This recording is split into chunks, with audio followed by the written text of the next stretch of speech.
April 2024, and we have a new book to discuss, a book which is currently making waves, a book which major newspapers have chosen to give significant space to, which leads me to the assumption that the book must be worth reading.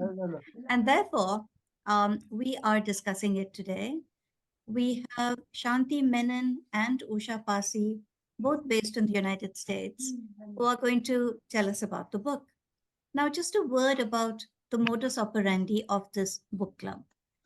So I know that most book clubs have the rule that everyone must read the book, and it only makes sense to come together to talk about a book if they've read it closely, you know. But our book club has always been different in this sense because we feel that if someone wants to know about a book but hasn't read it, that is good enough, you know, for him to join a discussion group. So for us, the presentation is very important. Some of us may have read the book and some of us may not have. For those who haven't read the book, the presentation is our keyhole into the universe of that book. And based on what we hear about the book, we will join the discussion after the presentation, right? So we've been going on with this premise from the year 2001, believe it or not, 23 years and still going strong. We have changed our venue. We have changed the physical space to this, online meeting, but the book club goes on. Now, today we have a book by Lakshmi Murdeshwar Puri, which is, well, a story with against the background of the freedom struggle. And we have Shanti Menon and Usha Passi to tell us about it. So now, without further ado, I'd like to pass it over to them. Okay, I'll start, but I won't mute myself. So I am honored to be here with you. I came once before. Shanti and I are very good friends for, I think, we won't say how many years, but many years, older than my daughter, who's now 34. And I live in the greater Boston area. I grew up in the United States, UK in the United States. I was actually born in Edinburgh, Scotland.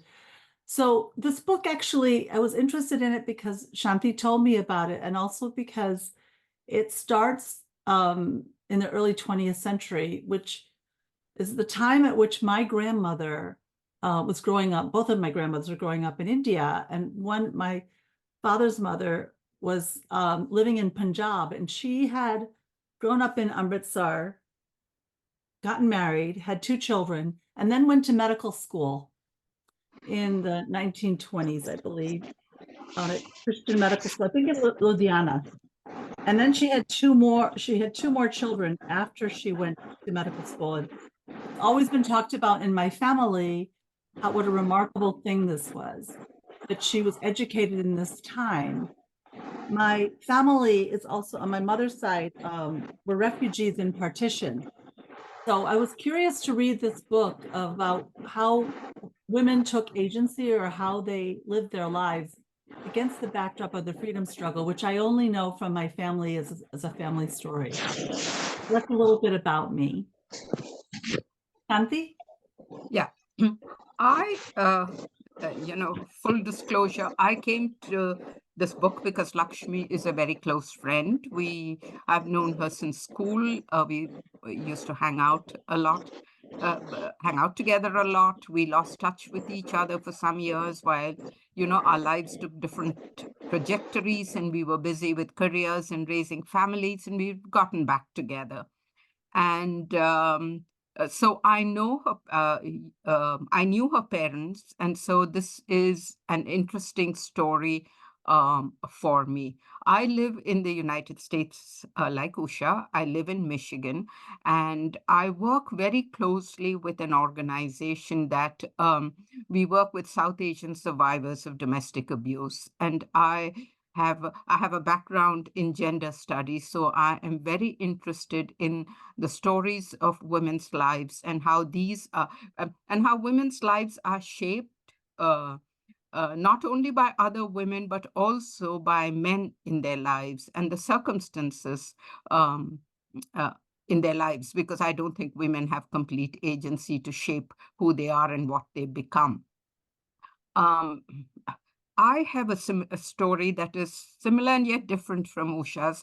I have an aunt who, in the 1920s, late 1920s, went to the UK and studied. She got her did her masters at the London School of Economics, and then went on from there. And what struck both of us in reading the story, and which has not been mentioned, is that this is the story of a woman of privilege supported by powerful men who shaped her trajectory. But it is also the story not only of one woman, Malti, that's Lakshmi's mother, and her story, but it is also the story of other women who were strong, who had ambitions and desires, but who didn't get where she did. And, we would like to talk about some of those women who I believe whose voices are silenced, both in conversations, particularly in conversations around the book. So our approach is going to be a little different from some of the reviews that we have read. Sorry, I'm not an expert at doing slideshows. So, all right. So this is our launch to the discussion. This is Lakshmi Murdeshwar Puri. You can see her image. She's a former UN Assistant Secretary General and former Ambassador of India. And that's their book. I don't know how many of you have seen the book, but it's beautiful. It's a beautiful cover. As Moni said, the book is inspired by her own family's history set against the backdrop of India's struggle for independence. And the other interesting part of this book is that her father and mother exchanged many letters. She has those letters, and she's used those as a context for the story. And she actually draws from those letters in the book. And the book is described as a love story between her parents in India. And there's a great deal of poetry and literature embedded in the story. This book begins with this Abhanga Muktabai, and it's an analogy for the power that women can take. And I'll read it to you. The ant flies into the sky. She swallows the sun. Another miracle. A barren woman begets a son. A scorpion burrows down to the nether realms, and Shisha, the snake king, bows his head at its feet. A fly gives birth to a hawk. Muktabai sees all. Muktabai laughs. I was really interested in this. I'd never heard of this before, obviously, because this is not my history, frankly. But clearly, these notions of poetry and literature are very important and part of the lived reality of Lakshmi and her family. So I wanted to make sure that we all read it and could think about it as we talk about the book. This is a list of, Shanti, do you want me to run through the characters, or do you want to do that? Yes, and the reason why we put the characters together is Usha and I read the book very differently. Our responses to the book were similar and yet different. And having grown up in India and being familiar with Indian names, I didn't have trouble with the names. But Usha said that she, for her, it was a little bit of a struggle keeping all of the characters in line and understanding, not understanding their story, but understanding where they fit into the picture, because the way the book is shaped, people come and go. It's a story of multiple people in the book. And interestingly, Usha is not the only one who felt that. I have friends who read the book and thought that there were too many characters and too many people coming and going. So we thought giving a list of characters at the beginning would help to lay the groundwork for the conversation. Right. So I would say that, I've read a good bit of Indian literature, but literature written by Indian authors. I think for when you read fiction, though, it's useful if there are many characters to have a character map at the outset. And that's what I meant. There were also points in the book where there were references to Hindu parts of Hindu culture or Hinduism that I did not know, so I looked them up. And that happens in a lot of books that I read. But particularly this list of characters I thought was important to understand. So Baba and Ai are the parents of the main character, Malathi. Malathi is one of 4 children. Her older sister is Sureka. Yeah. Sureka, her sister Kamla, Malathi, third child, and then Govind is a brother who's born early in the book. Malak is her sister's husband, and Sureka is gets married early in the book. And Sureka is Malak's second wife, and they live in Avada. They live in a different town. So Malak's first wife's name is Ma Sahib, and she is depicted in the book as mentally unbalanced. She lives next to the main house in Chotagar with her daughter Sarla. And Sarla is Malak's daughter, first daughter. She lives with her mother, and she later marries a man named Abhimanyu. Veena is Sureka and Malak's daughter, and she eventually, at a later point in the book, has a relationship with a man named Master Valmiki. We'll talk about why these characters were relevant, or we found them important to mention. Malathi's sister Kamla is married to Ram, and they have one daughter, Manya. And Malathi's great love of her life is named Guru, and he is first they meet at Elphinstone College. They fall in love and they get married. They have 2 children. The firstborn, at least 2/3 of the way into the book, right, Shanti? And the Yes. last born at the very end of the book. That's about the moment of independence. Ambutai is an interesting character. She is a single mother who lives with Baba and Ai's family, and she helps around the house. And then Hema Kaki and Mohan Kaka are a couple that Malathi and Kamla live with while they're at Elphinstone College. They're away at college in Mumbai, and they have to live with somebody.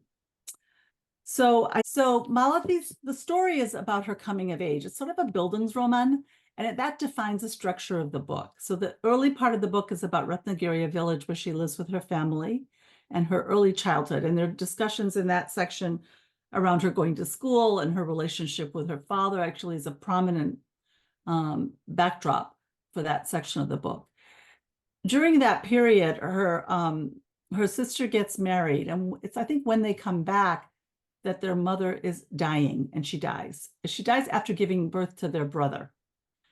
And then her father is depicted as being progressive, and he arranges for them to study in an ashram, an orphanage for girls. And it's her brother-in-law, Malak, who helps pave the way for that and ensures that they can go there.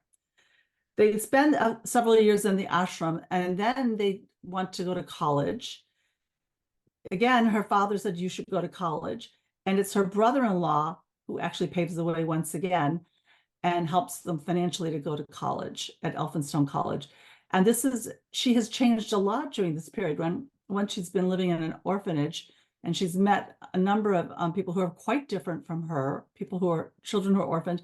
There's some interesting stories in that section, particularly one. There's a British woman who teaches there, and they're quite enamored of her. And during that time, it comes out that she had an affair, or I can't remember if she was married with an Indian man, and has a child, and she thought the child had died.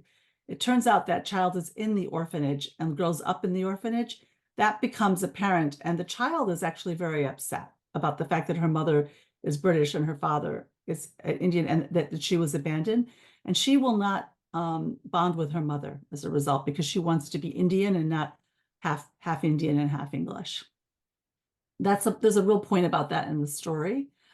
They make a number of good friends there, and in the ashram. Then they go to Elphinstone College, and that's where she really, I think, flowers. She starts playing. She likes to play sports, Malathi. She and her sister make new friends, and against that, there's the backdrop of the independence movement. One thing that's mentioned several times in this phase is how the independence movement is somewhat subterranean. People are concerned about their participation, that they're going to be injured professionally or personally. In fact, her brother-in-law is pretty strict with them. Don't do anything like this. Don't get involved politically. Malathi develops a relationship with Guru, and they are together for a long time before they get married. And I think I'll leave the details of that for more of the discussion about the compromises they make. But she's depicted as somebody who's very strong and independent. And Gru is really worships her like a deity. So there are there are poems and things that he recites to her. These, I think, are all taken from the letter. And he basically talks about her like she's a deity. The notion of tradition and modernity, we wanted to make sure we put that in there because there is this, I think, subtle underwriting in the book that what is Indian society and how women should act, but how they aspire to be. So there was I don't know if this is precisely the place to make this comment, but early in the book, there's a discussion of women and how the women are discussing it in marriage, their relationships with men. And they're being very blunt about intimate matters. But they also it's very clear as you read this that they're traditional Indian women and they can only do certain things. And this happens at numerous times in the book. And finally, there's a long strain of discussions around Indian independence, including Malati meets with Annie Besant, and then she also meets with Mahatma Gandhi at some point. What's quite clear, as Shanti mentioned, is that they're quite a well-connected family, frankly, and with many with entree into society was my reading of the book. Shanti, do you want to say anything on that section? Yes, we were quite struck by the fact the women definitely were more interesting for us than the men. But the men particularly were a mix of contradictions. I know the reviews all spoke of Malti's father being a visionary and how he was ambitious for his daughter. And yes, he was ambitious for two of his daughters. They went to college, and but he was also the man who got his oldest child married at 15 to a man his age. So on the one hand, there was this man who followed the traditional path where his oldest daughter was concerned and got her married at 15 to a man who was very wealthy, who was very powerful, but the man was her father's age. And to me, it also raised the question of was Malti's and Kamla's educational trajectory a result of their father's beliefs and his passion and his belief in women's education, or was it a combination of both that and a set of circumstances? Here was a man who lost his wife, and I think Malti was about 8 or 10 when that happened. His oldest daughter was already married. He was left with the care of two pre-adolescent daughters and a newborn son. And what were the options open to him? And so he sends them off. His son-in-law, in fact, suggested that they could join this orphanage and get an education. And they go to they live there and they thrive. The girls really thrive there. And they're both very bright. They do well in the public exams, and then they come home. And the father says he would like them to go to college, and the brother-in-law encouraged that. He said he would make the arrangements for them to go to Elphinstone, to stay in the college, to live in the college. He would pay their fees. He would take care of everything. And they also got into the orphanage because Malak, the brother-in-law, who was the finance minister for the ruler of Vaishali, used his considerable influence to get them in. And so when they come home, again, for me, the question was, did the girls get an education because the men believed in education, or was it because you have two single women hanging around the house of this very powerful man? It's an inconvenient situation, so sending them to college may have been a resolution to that problem. It's never talked about in the book, but it's a question that came up for both of us, because while these two girls were sent to have an education, they have there is Sarla, who is Malak's first daughter, and the trajectory of her life is very different. There was no question of college for her. He had private tutors for her, but where he was very encouraging of his sisters-in-law going to college, he kept his daughter at home and got her married. And it was a very bad marriage for her. It turned out to be a very bad marriage for her. So the men are full of contradictions. And I think they are probably reflective of the men of their times. And Kamla and Malti's success, I think, was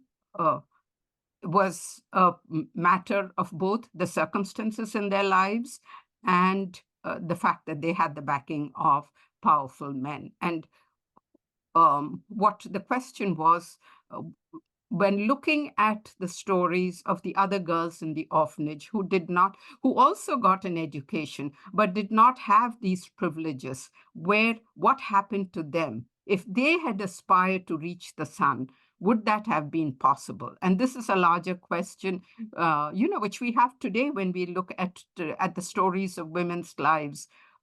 How much or what are the opportunities for women if they want to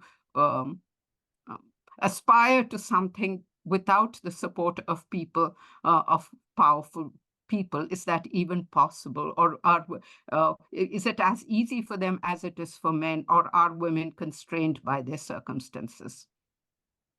So I just want to add one point to Shanti's excellent description.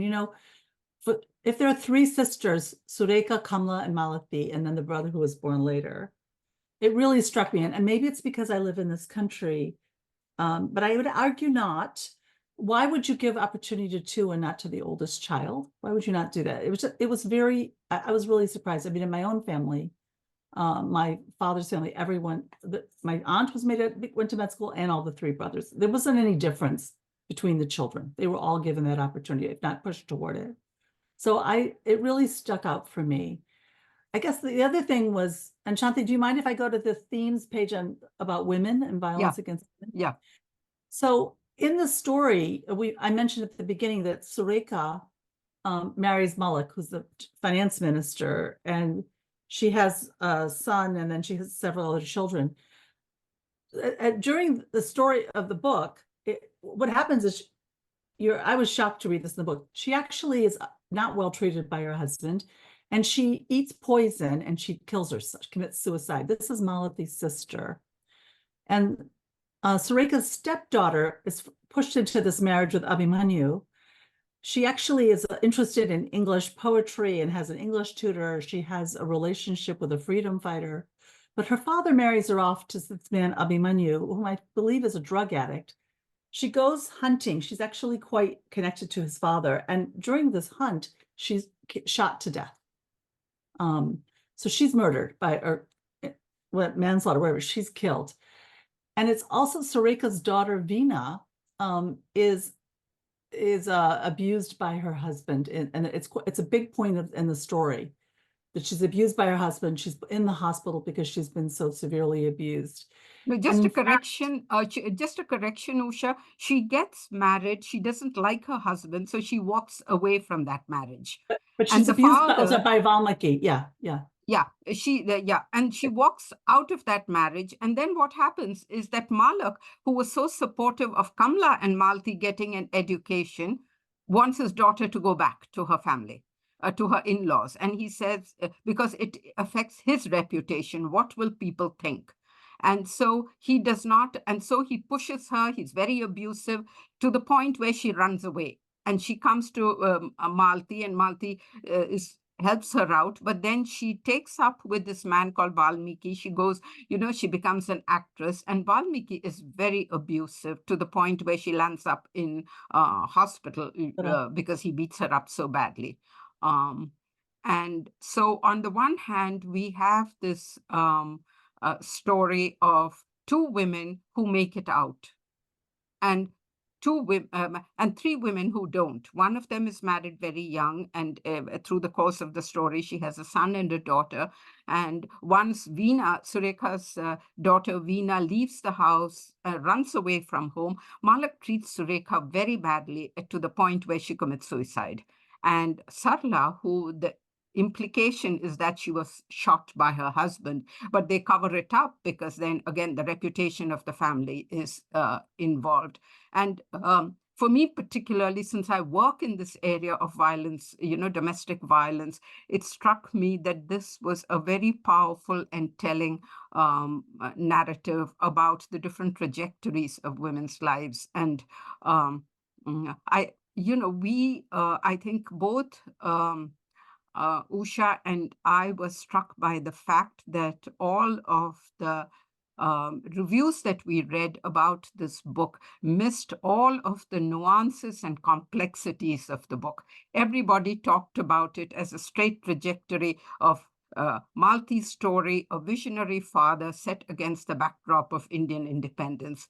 And you read that and it sounds so blah. At least it sounds blah when you read that blurb. But the story is very complex. It has a lot of layers. It has the story of all of these different women whose life trajectories are different based on the circumstances of their lives, their parents, who they are, what are the opportunities, and the fact that Malak was the way he treated Sarla, Surekha, and Veena, his wife, his second wife, and even his first wife. I mean, he set her aside because she was married. And if you read a lot about women and mental illness, probably the pressure to have a son, to know that she had reached an age where she could not have a boy. We don't know the dynamics of that marriage. We don't know if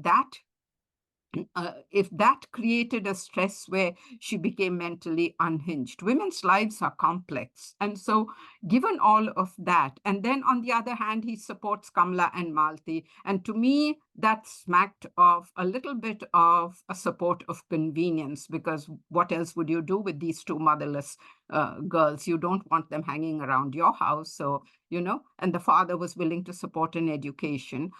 Given their father's background, I don't know how easy or difficult a marriage would have been. If it was a marriage that enhanced Malak's position, would he have pushed them into that? We don't know these questions. But this is not a simple story of one woman's success, how her aspirations and her ambitions. Yes, she was ambitious, but she was also supported by men for whom it was convenient to support her and support them. It was Kamla and Malti. And like I said, it was the circumstances of their lives and the power of the men that led them to where they were. We were struck by the violence in Sarla, Surekha, and Veena's life. I mean, to have two women, one shot to death by her husband, one commits suicide, and the third woman runs away from home and is in an abusive relationship for a long time, is a very interesting sub-story and speaks a lot to the position of women at that time, that women's stories are not linear. It's not simple. And it's very, very complex. And I think this novel is a complex novel, which a lot of people seem to have missed that point. Either they missed it or they didn't want to say anything about it. I don't know. Which is really unfortunate, because both of us felt that this book could have been a launching point for a larger discussion on violence against women, which is so prevalent in India now. Domestic violence in both public and private spaces, about choices that are open to women, about opportunities that are open to women. It's very simplistic to say that if women are ambitious, they can reach the stars. They cannot. On their own, how many women can do that?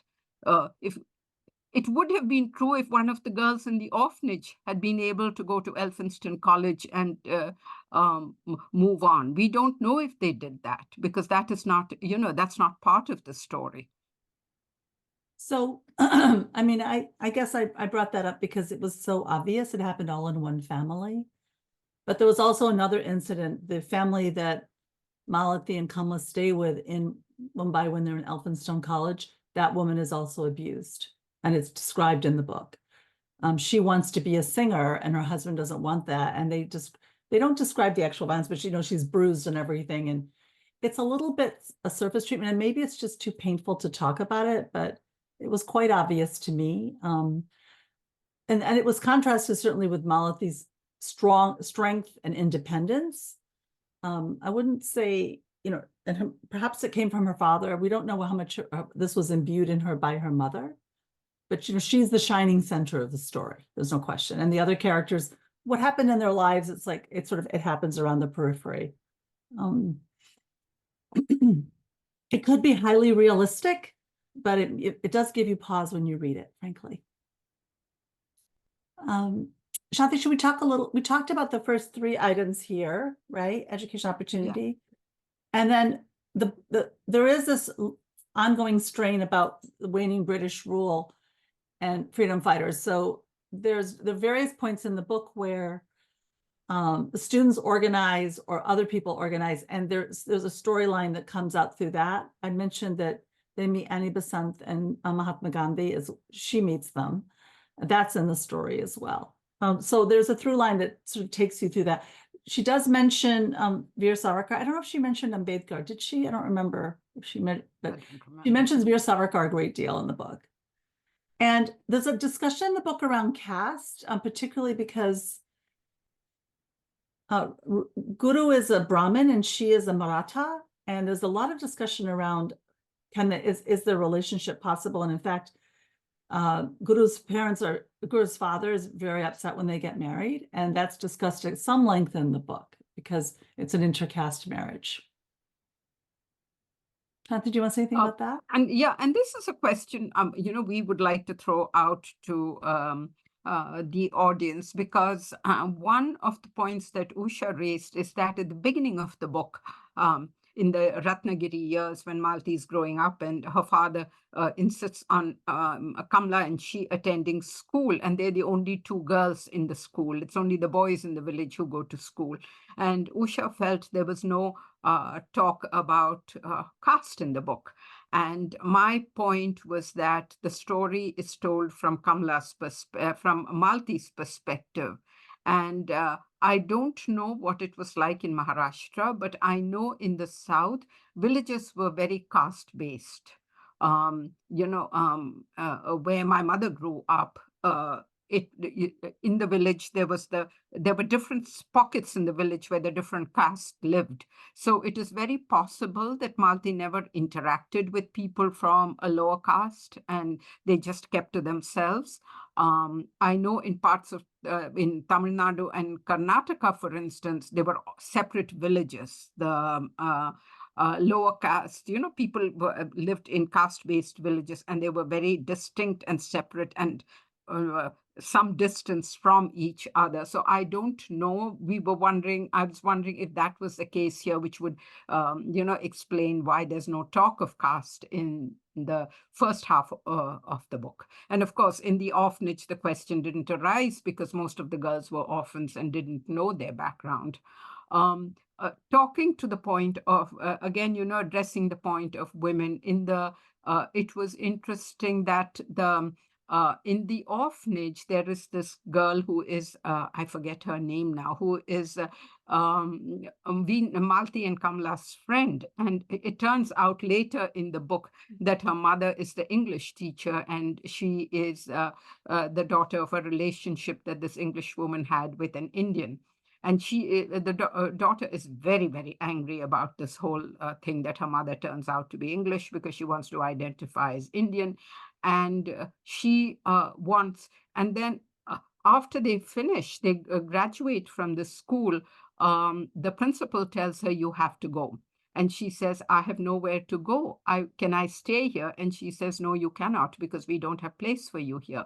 And she said she would like to be a teacher. And the only way she can be, she wants to teach English. And the only way she can be a teacher is if her mother leaves, which her mother does. And she takes her mother's position and becomes the English teacher in the school.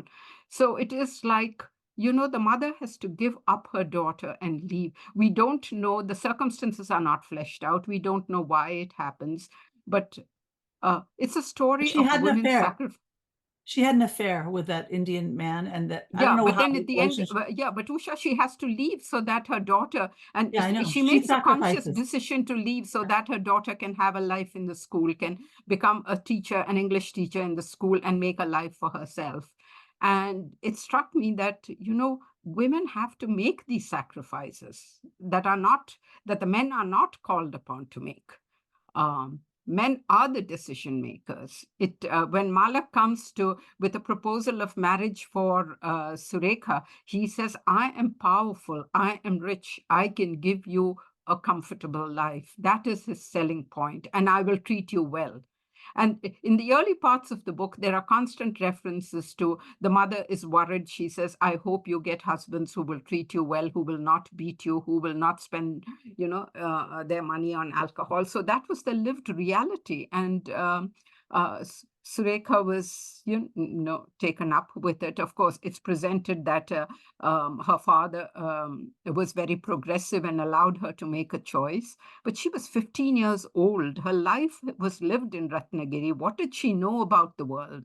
She was caught by this man. He was very good looking and he came very well dressed. And, his wealth and the life he offered was captivating.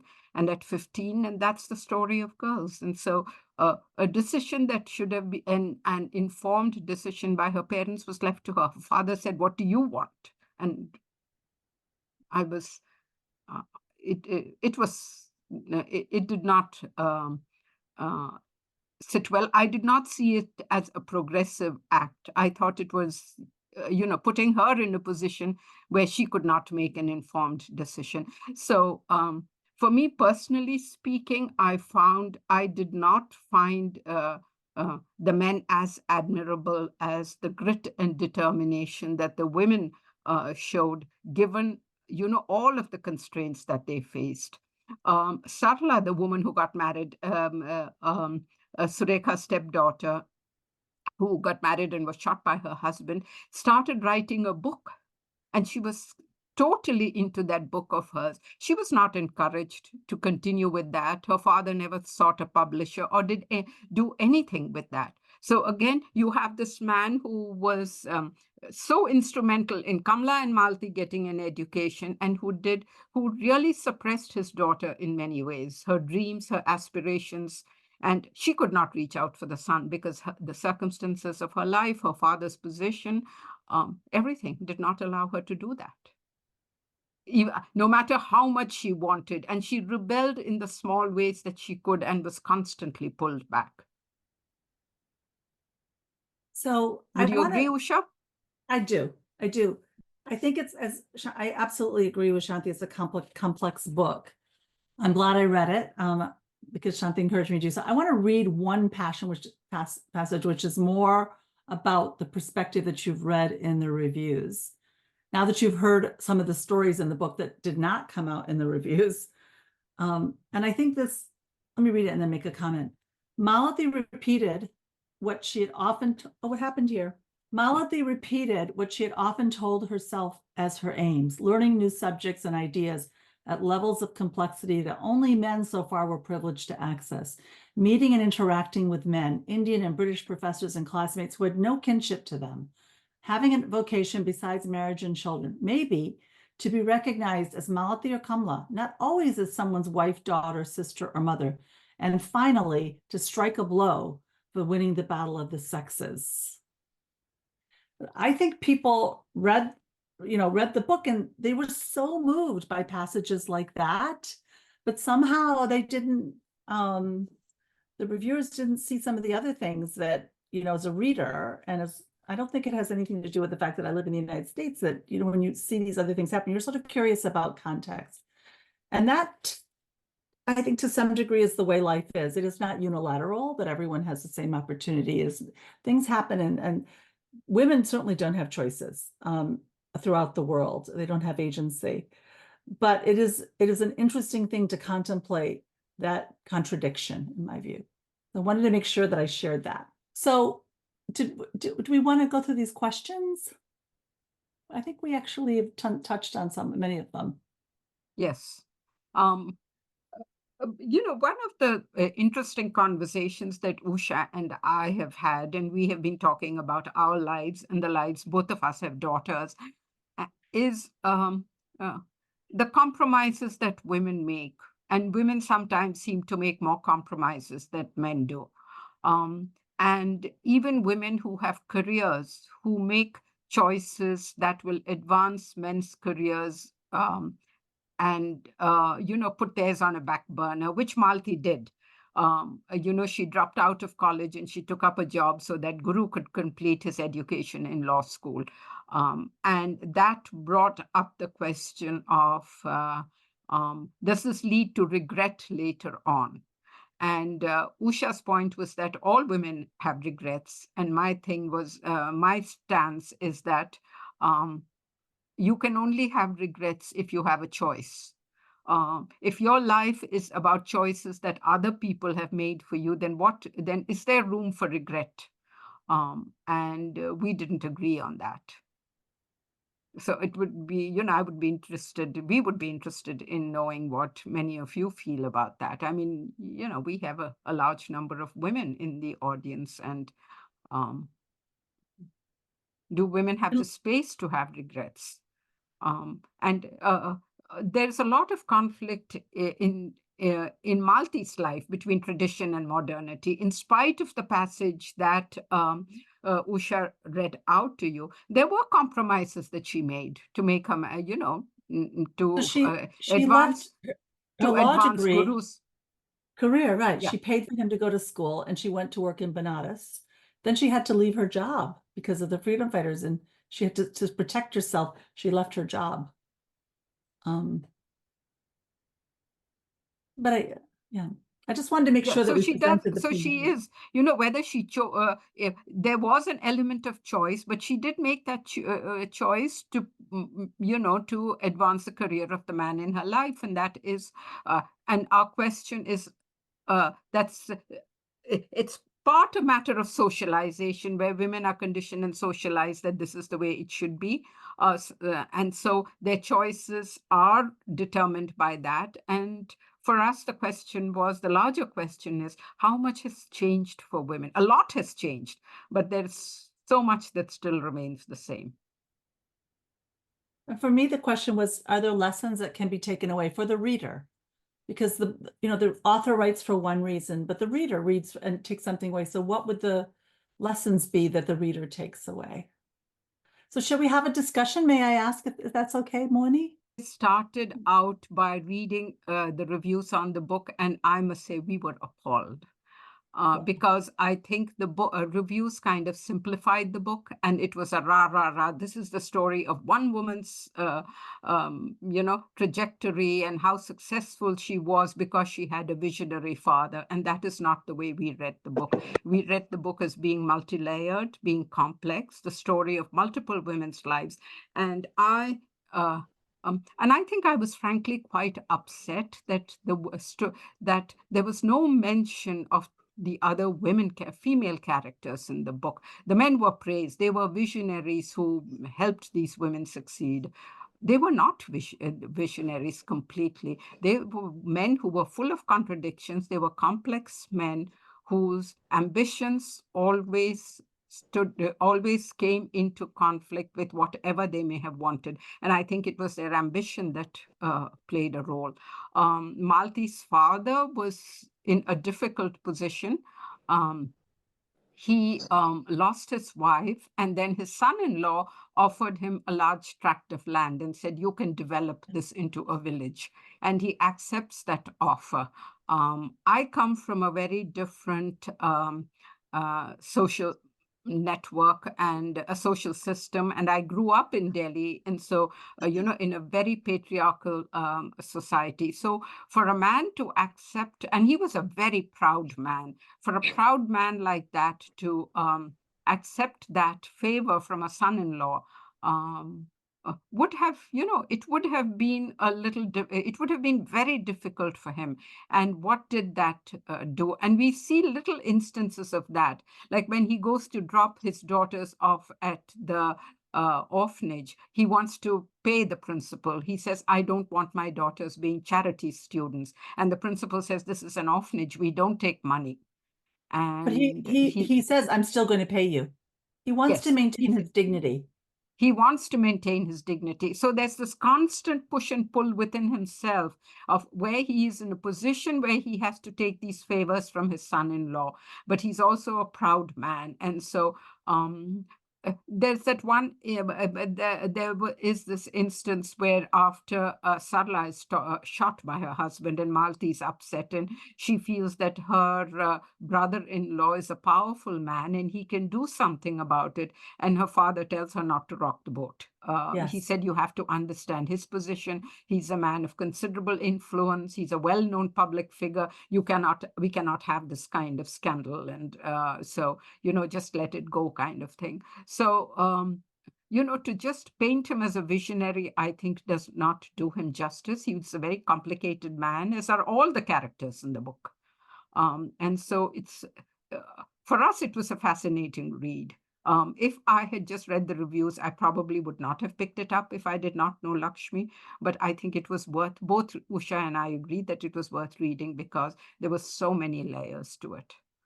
And we debated many parts of the book. So yes. We'd love to We hear had a any wonderful thoughts you time have. talking about it because we came from different perspectives. But I think at one level we are both interested in women's stories and how women live their lives and what it is that shape women's lives. Now, you're talking about the complex characters of these men, whereas the reviews seem to imply greater simplicity.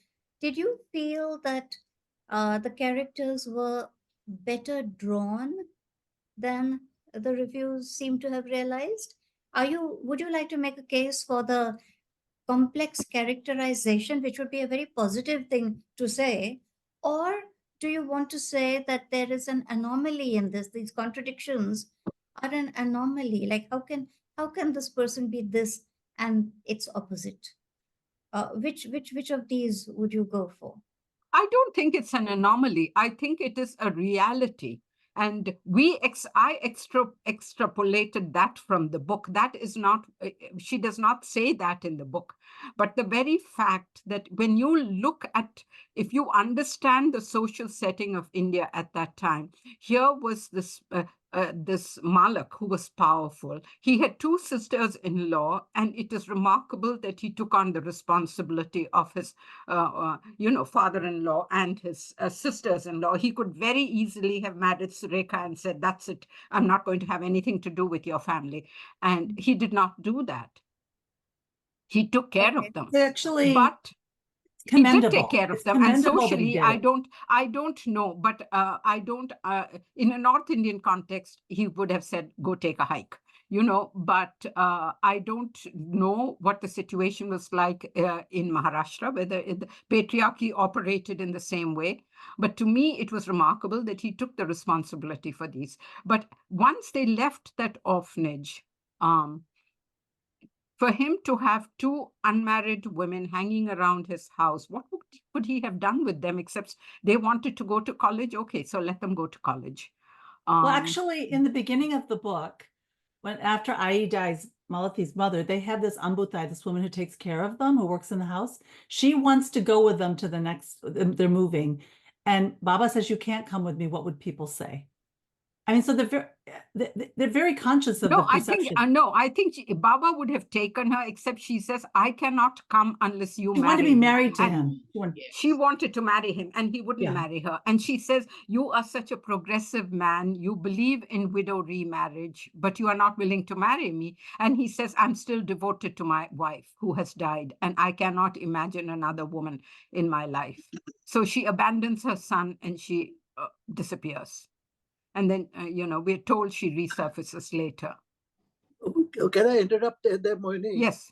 First of all, if you look at the name Malak means owner. So he's already been looked upon as the big man. He owns them.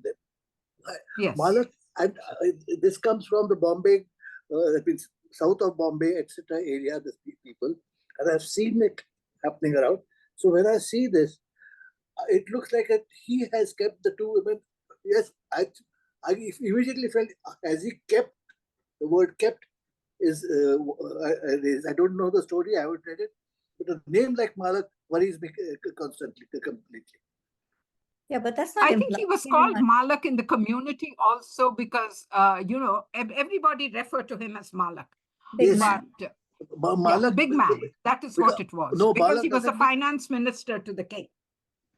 but Malak means And owner. he was also in a difficult position because he couldn't afford to have all of these women engaging in, political activities, because that would have impacted. There was the British resident, there was the tension between the ruler and the British resident, and he was trying to make, balance the two. So it would have affected his position. So, it is not, like I said, the characters are complex. They are not people. It is very shallow to say, oh, these are visionaries. They were not. They were very complex men who ultimately made choices because either they had no other options or because it served their ambitions, their needs, their public face. Okay. So there are other people who want to say something. I want to make sure we get to them. But yes, Runa had raised her hand. So if I could add one point to Moni's really good question, which is, I think sometimes when reviewers talk about books, they tend to focus on what's most glittery and shiny. And this, because this is about a progressive woman, that I think came to the forefront rather than the nuances of a close read. And we did a closer read. And I think Shanti had a lot of in-depth connection. So sometimes that's a great benefit of a book group or reading with somebody. You can actually get into the book in greater detail. I wish the reviews had been a little more nuanced because the book deserves that. Runa? Yeah. So what I want to say is, first of all, that was a very interesting exposition of a book. I mean, bringing out issues which are relevant to all of us today. So thank you for that. And certainly, as you say, it makes me now interested in reading the book. But I would also like to comment that reviews are usually very shallow. I mean, I wouldn't go to newspaper reviews unless I knew the person who wrote it, And I mean, take it or leave it. There are so many reasons they have to write what they do. So forget about that. Now, going to the book, my question was about how was it written? How was the language? How was the style? And how did it develop? Did it hold the reader's interest? How was the book envisaged? Let's say how was it visualized? I mean, if the reader reads it, what do they see? Does So it I think hit you for feelings, emotions, Yeah. etc.? Does it grip you? I mean, I definitely needed a character map, I thought, because people walk on and you're like, who are they? And most books that I read now have a character map at the beginning, like particularly if they have a lot of characters. There was a lot of lyrical poetry and letters transcribed interspersed. It's lovely, and there's a lot of poetic language between Guru and Malati. I think that's based on this relationship of her parents, of Lakshmi's parents. So if you like that, and it's rather moving, I was more interested in some more of the plot points, and the backstory of the character. That's just me, I just like, why is this here? What is the author trying to say, etc. So there were some pieces when they talked about living in the Ratnagiri, and they talked the mango. So there is some painting a backdrop, which I thought was sweet. But Shanti, what do you think? Yeah, I think, I've read earlier drafts of the book and it was very long. It was about twice as long as it is now. And I think the editors insisted on chopping it down, and in chopping it, something has been lost in the telling of the story. Some of the finer details and nuances have been lost, but it held my interest for the because of the characters, and particularly the women and their dreams and aspirations, and how each person's life takes a different trajectory depending on who they are related to and the particular circumstances of their lives.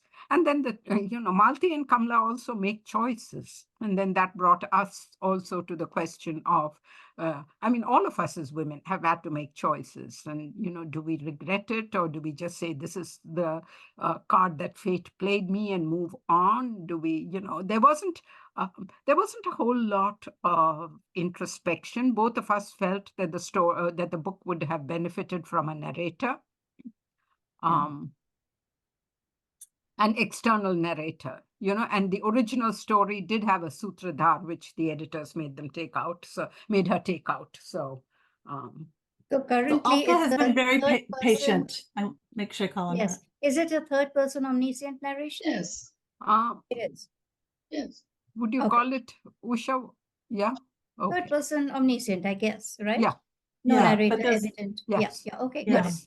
Yes. It would have Alka, benefited from over to a you. proper narration. Yeah. Mhm. Yeah. Yes. Alka, your Yeah. turn. Yeah, hi, thanks. I missed a little bit in the middle because of connectivity issues since I'm on the road. But thank you so much, Shanti and Usha. It was a lovely presentation and thought-provoking. I like the idea of having questions at the end. So we can go back to the questions and you can read out one of them so we can start discussing. I have a couple of comments to make. One, when you talked about why Malak would have educated his sisters-in-law, I found that surprising. To me, in that context, he would have probably spent money to get them married. Would not have spent money to get them educated. If in his shoes, I would have said, okay, fine, I want to do something for my sisters-in-law. I'll get them married to a good house, and that's it. My responsibility is done. So getting them educated was something quite different, I thought, and something which Okay, normally and one would my not take expect. on that was, thought on that was, given his position and given the relative to his father-in-law, could he have found them husbands matching his position and his status? What would it have meant to marry them off to someone who was not from a wealthy and aristocratic No, family? I And think having him as their relative would have definitely upped their market value, so to speak. So okay. I think definitely they would have got a good match. So that is Yeah, one then thing I which think found you have a surprising point, too. because that was the thought that, crossed Yeah. my because mind that from was my the first But thing that perspective. it occurred to Yes. me, that maybe it would have been more costly to get them married than to send But them it to was college, very yeah, frankly. possible, but it was a one-time expense, right? After that, he's finished Yeah, his but responsibilities. It's but This was see, also a responsibilities one-time over. expense. He sent them off to college and got them college education is a lot cheaper than a marriage. not Yes, cheaper than a but then marriage. And it but was then only the relative. college which cost, because the school was free. It was the his school Yeah. was free, who agreed. got them into the But school. in that day and age, maybe a college education may not have been a positive thing in the marriage market. So in fact, after that, if he was in the in helping out his sisters-in-law, possibly he may have also wanted to help them get married. So if that was the case, I mean, that was the question I thought. Why would he go in No, for education? no, you have a point. Like I Very said, good point. yeah, you have a And point. the other comment that I had was, I remember you said that it was strange that that there was no talk about the caste in the beginning, and it came about only when she met Guru in Elphinstone. So one reason could be is that maybe in where she grew up, they all were of the same caste, so therefore caste was not an Yeah, issue. that's what I said. That That's what, and probably that was the yeah, question. probably. Yes. And secondly, also, I don't know what, because I haven't read the book, I don't know what the family situation was. Because I remember I grew up in Delhi, and because I studied in a convent, I only knew I was not a Christian, I was a Hindu. That's it. Because nobody talked about caste or anything in our family. So I just knew that. Much later, I found out what my caste was, subcaste was, etc., etc. So maybe the atmosphere around the house and the fact that they all were of the same type, maybe that's the reason why. No, there's caste was constant not it. reference to the fact that they're Marathas and that they're very Yes. proud Yes. Marathas. And the Brahmin thing, There's but constant. so because Even though they're Guru is growing a up. Brahmin and she is a Maratha, they mentioned. But if you're involved in the freedom struggle for independence in India, and you meet Annie Besant and you meet Mahatma Gandhi, I just wondered, like, did that actually permeate? It would be like being in the civil rights struggle in the United States, writing about your upbringing and never mentioning the civil right, the position of Black people. If you're a white person, it struck me as interesting, and it may be that their lives were so segregated and caste was so defined, or it just wasn't part of their life. But maybe it wasn't as big a deal then as it is now. I don't know. I wasn't alive then. So I don't know. Mhm. Okay, I'm going to ask Mukul if she would like to Yes. make a Yeah, comment. I have two comments. I just want to, I agree with Shanti when she said that the book was at one time very long and it has been cut down. But I really wish it had been cut down even more. I mean, I feel retaining its essence, it would have, especially towards the end. I did find it getting, in spite of the fact that, like you, I also know Lakshmi and so on. That's another matter. And the second thing was, I think it was in the interest of both Baba and Malak to get these two girls away, and knowing how spirited Malti was, and that they might not find a suitable traditional boy for her. I mean, she wouldn't stick, uh, and she was the kind to get to want to be educated.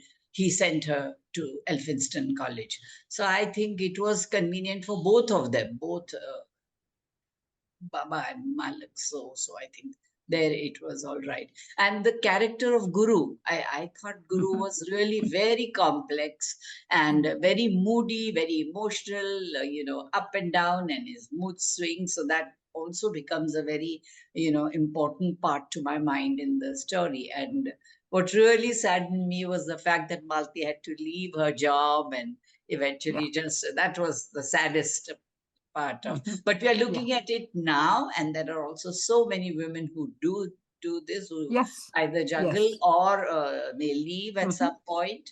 But I know of equal number of women who have kept their jobs and little kids and their families intact with a lot of difficulty. So, but in those days, we also have to see it in the times in which it was Yes. written, that there was nothing else. The very fact that she was going to college itself was a very big thing. But then, when the family situation demands, you just have to give that up. That was where she drew her line, probably. Yeah, this is what. And Guru is complex. I mean, I think it's admirable that his family disowned him, and he went ahead and said, "This is the woman I'm going to Yes, marry." very true. Given that he didn't know how he was going to complete his education, he didn't know what the future held.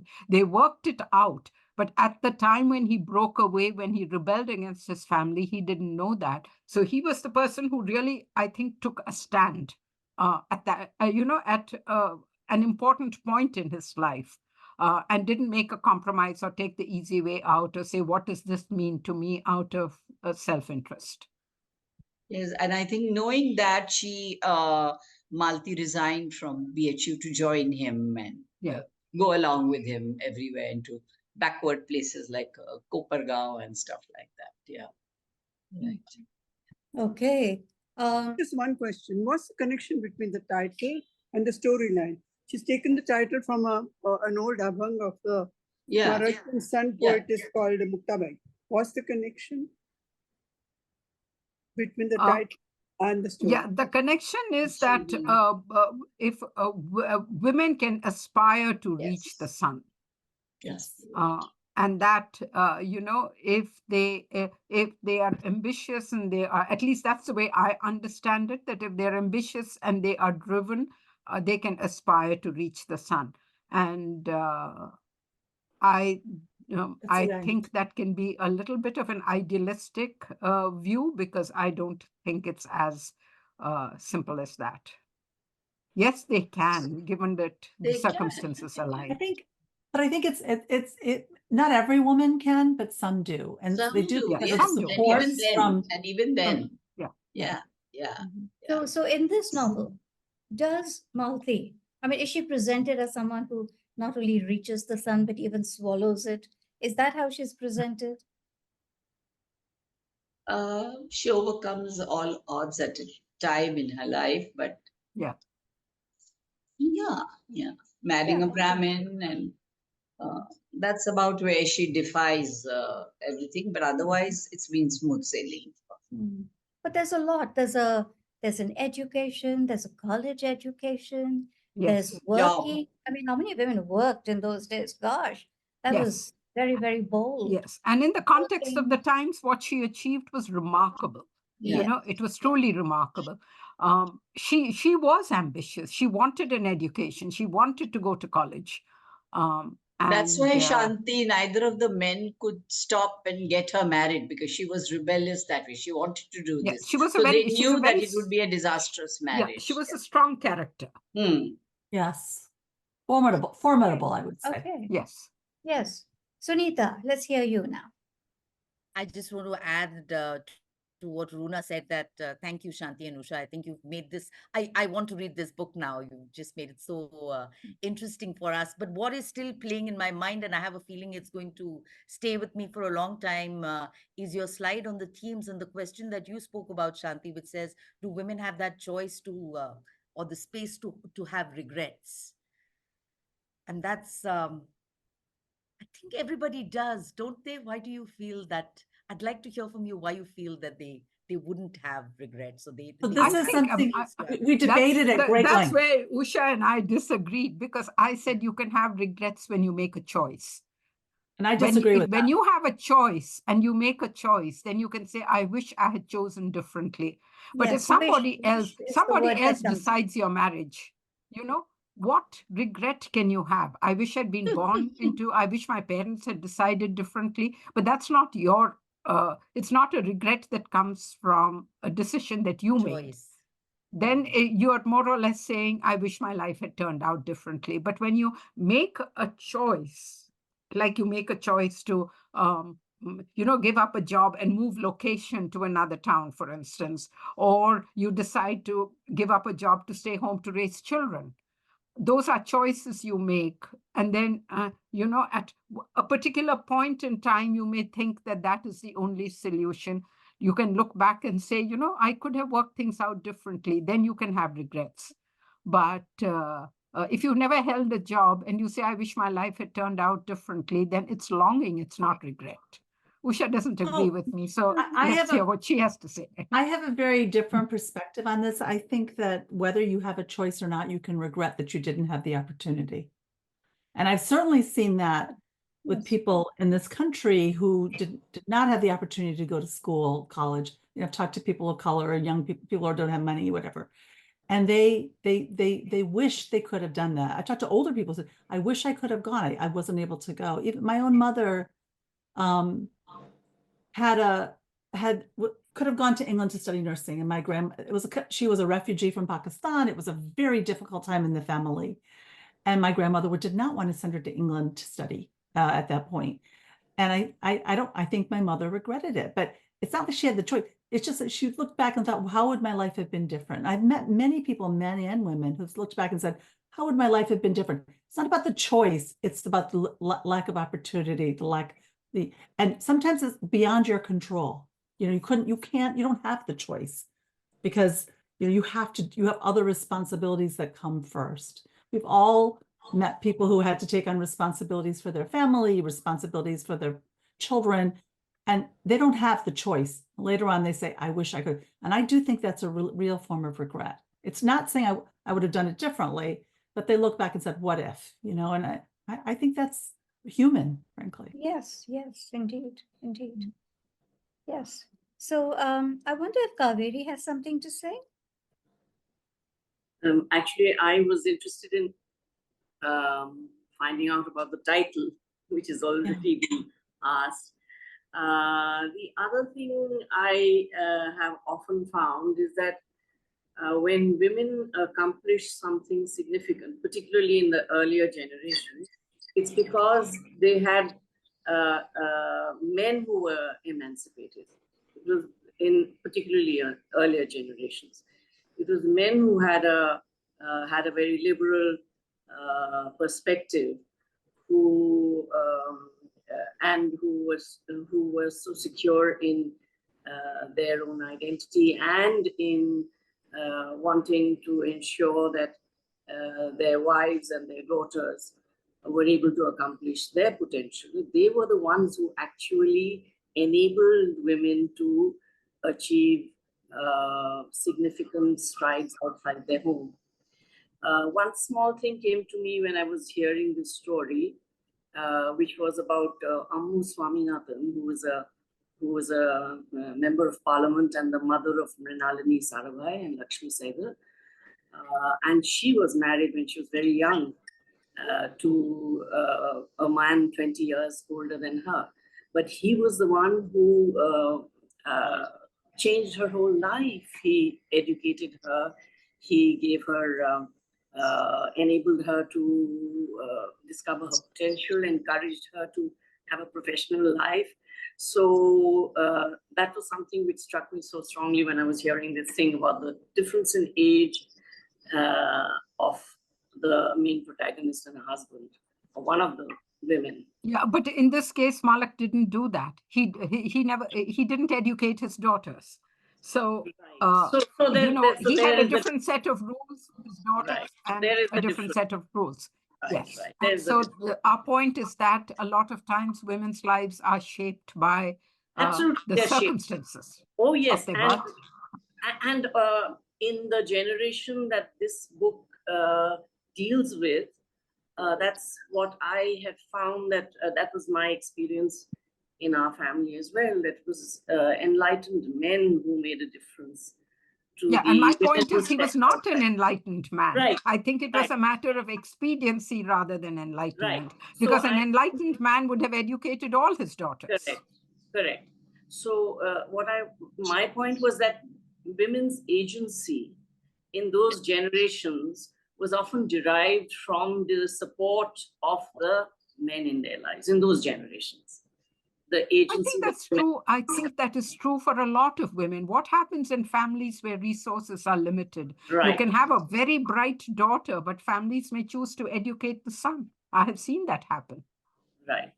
Yes. So in our generation, it's much easier, but in older generations, women who accomplished something outside the family hearth were those who had, enlightened support from the men in their lives. So the agency that women had then, now many of us do not need that crutch. And it is still a matter of privilege. Yes, I guess it is. Yeah. Because I'm talking about. Did you want to say something? Yes, to Shanti. Shanti, taking up my point, that I began with, Baba had also made a promise to his dying wife that he will educate the girls as much as possible. So that was one of the things. And Malak and Baba both probably felt that getting them out of the way because they were growing was convenient, and Malak was going to foot the bill, so to speak. So I think it was a bit of both, but I think Baba would have tried harder to get them educated because that's the promise he made. And Malti was hardly the kind of person who'd just have gone and got married like Surekha. That was not her nature, wasn't like that. That's I think Surekha had a lot of spunk. Surekha. I mean, Sarla. Sarla was a very spunky young woman. She had this kind of crush on her English teacher, and then she used to sneak out of the house to meet the freedom fighter, but her wings were clipped, She lost her mother, and then her father was, caught up in his own affairs. And so really, it was very convenient for him to get her married. Okay. So let's see now. Does anyone else want to weigh in? Paki, I see you there. Would you like to say something? Actually, Moini, I have not been able to follow the plot of the book because I haven't read it. And I follow the questions that have been raised about the book, but I'm not in a position to comment about it because I haven't read it. Rita here. Rita, you've read the book. Do you have anything to say? Yes, Shanti. Thank you for calling me in. In fact, I have to say something about the men. Actually, they have not been spoken about much. I want to also just mention, before I mention the others, I want to speak about Guru, Mohan, Malak and Baba. I just want to mention Mohan. I feel Mohan was a very, very strong person who was a high caste Brahmin, and he marries somebody who is a singer and who is from, who's equated to be a brothel.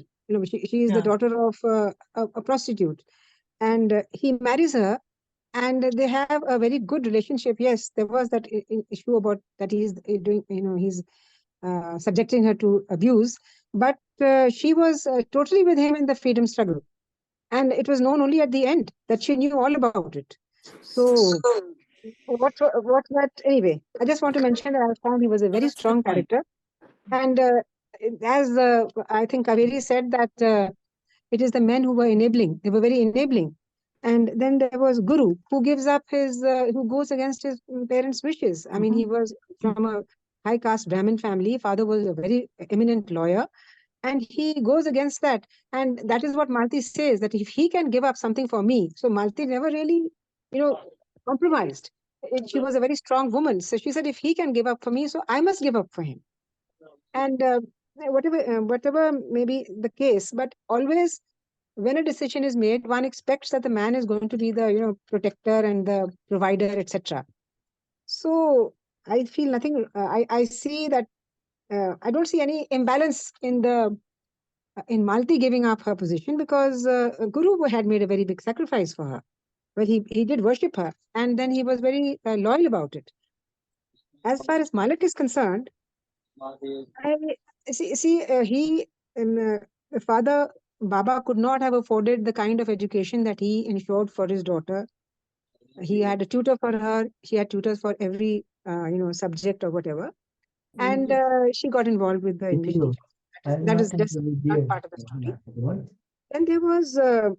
He was very protective. He was very emancipated about his daughter also. Now he could provide for the daughters in a way which Baba could not provide for his daughters. So the fact that he did not send them to school, or he did not send them to college, I didn't think much about it. I felt that he was doing whatever he could in his position. He was in a position where he could afford that for him. After all, there are people who send their children to the best of schools. And then there are those children who go to government schools. So it is depending upon your status. As far as Baba's status was concerned, he helped him. And I thought that was very nice. He was the biggest enabler, as far as Shanti says, that it is circumstances which were responsible for Malti reaching that stage. Now, much has been said about Baba not, educating the first daughter. When she was the first daughter, maybe he did not think like that. But then he had two more, and by that time the Surekha was grown up, so she grew up the traditional way. And then, but much is made about that when he did something, he called her and he asked her that, do you want to marry him? And you are free to ask him any question you like. So whatever education that young girl had, yes, she was 15, but girls do mature faster. And she asked him that whatever she asked him, and then she is the one who agrees for the marriage. I feel that the role of men is being a little underplayed. A lot is being said about women. I also felt when I read the book that it is about women emancipation. And I think the role of men also should have been, I think it should not be totally set aside. And they're not all that contradiction. They did whatever they could. And Veena comes back, but he was very supportive. And what about his daughter, Sarla? She used to go riding, she used to go hunting. He was very proud of her. She was allowed to do all those things because he could afford it. He was in that state. He was in that thing. And I also feel that he did not send these two girls to keep them out of the way. In fact, Baba wanted them to be educated, so he got them educated, but he never let them come to the village. He didn't want them to come there. So that's it. That's what I want to say. I don't think we have downplayed the role of the men. We said the men were complex and their motives were not completely altruistic. They were not really, it was not all about, emancipating the women. I think there were a whole complex slew of reasons. Yes, he did. Malak, his daughter Sarla knew how to ride and she went hunting and all that. But that was all within the parameters of her social class. Right. The other thing I would say is, I think it was, I can't remember who made the comment about Baba promising his wife, i.e., that he would ensure his daughters had a life of freedom. That's one line in the book. Yeah.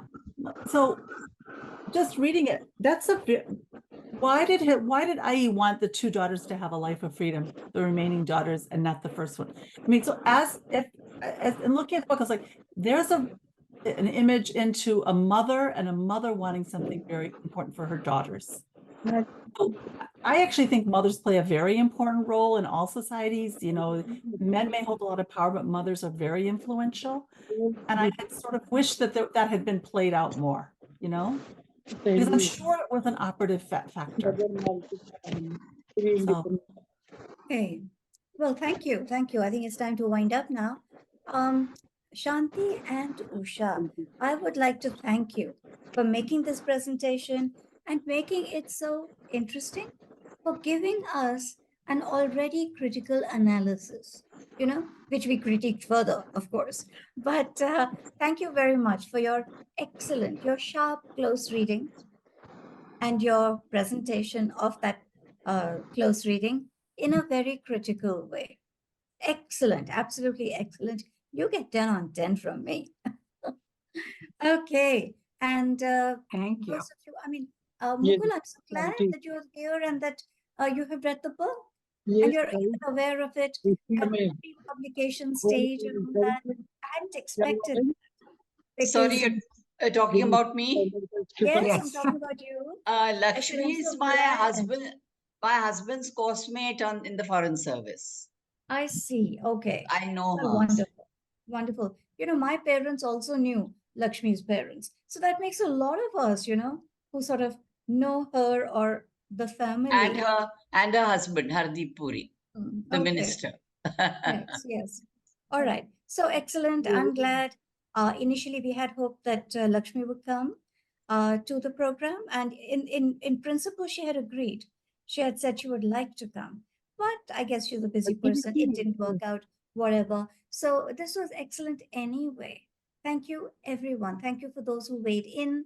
And because the presentation, I think, was already critical, we were able to respond in like, I feel. So thank you very, very much. Very excellent discussion we had today. Bye. Happy reading. Happy reading. And see you on the Thank you. 28th. Thank you. Shanti and Usha, thanks once more. Thank you. thank you, Moni.